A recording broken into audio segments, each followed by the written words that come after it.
আত্মনির্ভরশীলতার থেকে বড় কর্ম আর কিছুই হয় না। নিজের ওপর নিজের নির্ভর হওয়াটা অন্য আর সব কিছুর তুলনায় বেশি শান্তিদায়ক। বন্ধুরা, এই অসাধারণ প্রসঙ্গটাকে কেন্দ্র করে আজকে আমি আপনাদের পণ্ডিত ঈশ্বরচন্দ্র বিদ্যাসাগরের সুন্দর একটি গল্প শোনাবো। চ্যানেলে নতুন হলে সাবস্ক্রাইব করতে ভুলবেন না এবং অবশ্যই গল্পটি ভালো লাগলে একটা লাইক আশা করব। পশ্চিমবঙ্গের একটি ছোট জেলার ছোট মতো একটি গ্রামে বাস করত মহেশ। মহেশ নিজের বাড়িতে নিজের বাবা মা এবং ভাই বোনেদের সাথে থাকত। গ্রামের মধ্যে সবথেকে অবস্থা সম্পন্ন পরিবার বলতে মহেশদের পরিবারটাই ছিল। মহেশের মা কৃষ্ণা দেবী শহরের মেয়ে ছিলেন। মহেশের মামার বাড়ি ছিল কলকাতার এক নামকরা জায়গায়। মহেশ সেখানেই নিজের স্কুলের গরমের ছুটিতে মাঝে মধ্যে ঘুরতে যেত ভাই বোনেদের সাথে। তাদের মামার অর্থাৎ কৃষ্ণা দেবীর ভাইয়ের দুই ছেলে ছিল, রমেশ এবং সুরেশ। তারা শহরের নামি দামি স্কুলে পড়াশোনা করত। পড়াশোনায় তারা বেশ ভালোই ছিল, কিন্তু স্বভাবের দিক থেকে দুই ভাই একেবারে দুই রকমের ছিল।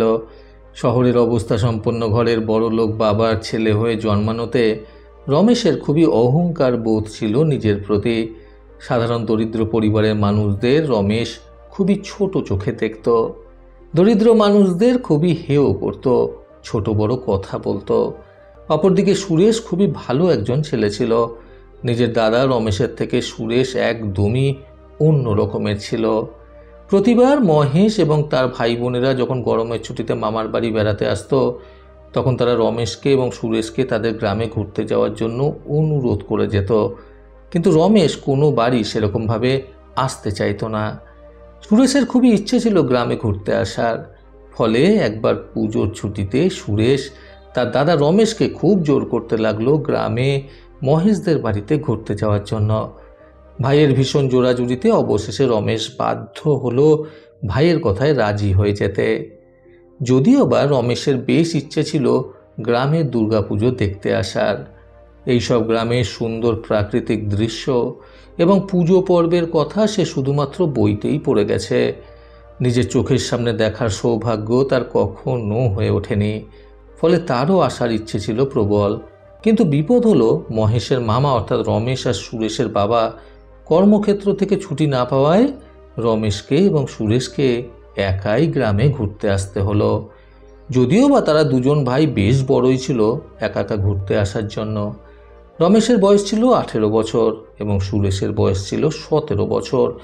ফোনে মহেশদের কাছ থেকে তাদের বাড়ির যথাযথ ঠিকানা জেনে নেওয়ার পর রমেশ তার ভাই সুরেশকে নিয়ে ট্রেনে উঠে পড়ল।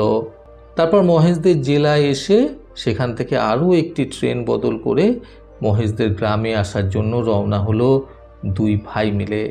নির্দিষ্ট গ্রামে পৌঁছে ট্রেন থেকে রমেশ এবং সুরেশ যখন স্টেশনে নামলো, তখন সুরেশের পিঠে একটি ব্যাগ ছিল এবং রমেশের হাতে আর পিঠে দুটি ব্যাগ ছিল।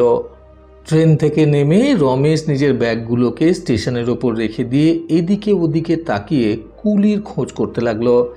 শহরের বিভিন্ন বড় বড় স্টেশনে রমেশ কুলির ব্যবহার হতে দেখেছে। এমনকি তারা যখন বড় বড় কোনো জায়গায় ঘুরতে যায়, তাদের সমস্ত লাগেজ আর ব্যাগপত্র কুলি দিয়েই বহন করানো হয়। এই জিনিসটাই রমেশ আগাগোড়া দেখে এসেছে ছোট থেকে। ফলে এই গ্রামেও প্রবেশ করে সে কুলির জন্য অপেক্ষা করতে লাগলো। কিন্তু শহরের বড় বড় স্টেশনের তুলনায় এই মহেশদের ছোট্ট গ্রামের স্টেশনটিও বেশ ছোটোখাটো। ফলে এখানে কুলির সেরকমভাবে কোনো ব্যবস্থা নেই। সহজ সরল দিন আনা দিন খাওয়া খেটে খাওয়া মানুষগুলো নিজেদের কাজ নিজেরাই করতে বেশি স্বাচ্ছন্দ্য বোধ করতেন। কুলি দিয়ে জিনিসপত্র বহন করা তাদের কাছে বিলাসিতা বলে মনে হতো। একেতে এতটা পথ ট্রেনে জার্নি করে আসার পর রমেশের মাথায় এমনিতেই আগুন হয়ে যাচ্ছিল রাগে। তার উপরে তাদের ব্যাগপত্রগুলোকে বয়ে নিয়ে তাড়াতাড়ি করে মহেশদের বাড়িতে পৌঁছে দেওয়ার জন্য কুলিও সে খুঁজে পাচ্ছিল না। ফলে ব্যাগপত্রগুলোকে নিজের পায়ের কাছে ফেলে রেখে স্টেশনে দাঁড়িয়ে দাঁড়িয়ে রমেশ কুলি কুলি বলে চিৎকার করতে লাগলো। দাদাকে এইভাবে উতলা হতে দেখে সুরেশ বলল, ছাড় না দাদা, আর তো মনে হয় একটু পথ বাকি মহেশ দাদাদের বাড়ি পৌঁছাতে। তুই একটা ব্যাগ নিয়ে নে আর আমি একটা ব্যাগ হাতে নিয়ে নিচ্ছি, দেখবি আমরা ঠিক পৌঁছে যাব। একথা শুনে রমেশ বেশ রেগে বলল, না, এতটা পথ আমি হাতে করে ব্যাগ বয়ে নিয়ে যেতে পারবো না। তুই দাঁড়া এখানে চুপ করে, আমি কুলি ডাকছি। এই বলে রমেশ কুলি কুলি বলে চিৎকার করতে লাগলো। এর কিছুক্ষণ পরেই তারা দেখল ধুতি পাঞ্জাবি পরিহিত একজন ভদ্রলোক এসে রমেশের পায়ের কাছে পড়ে থাকা সেই ব্যাগগুলো মাথায় তুলে নিয়ে বলল, কোথায় যাবেন বলুন, আমি পৌঁছে দিচ্ছি। রমেশ তখন রাগে গজগজ করতে করতে সামনের দিকে এগোতে এগোতে বলতে লাগলো, আপনারা কি করেন বলুন তো? আপনাদের কি রোজগারপাতি করার কোনো ইচ্ছে নেই নাকি? কখন থেকে ডেকে যাচ্ছি, কোথায় ছিলেন?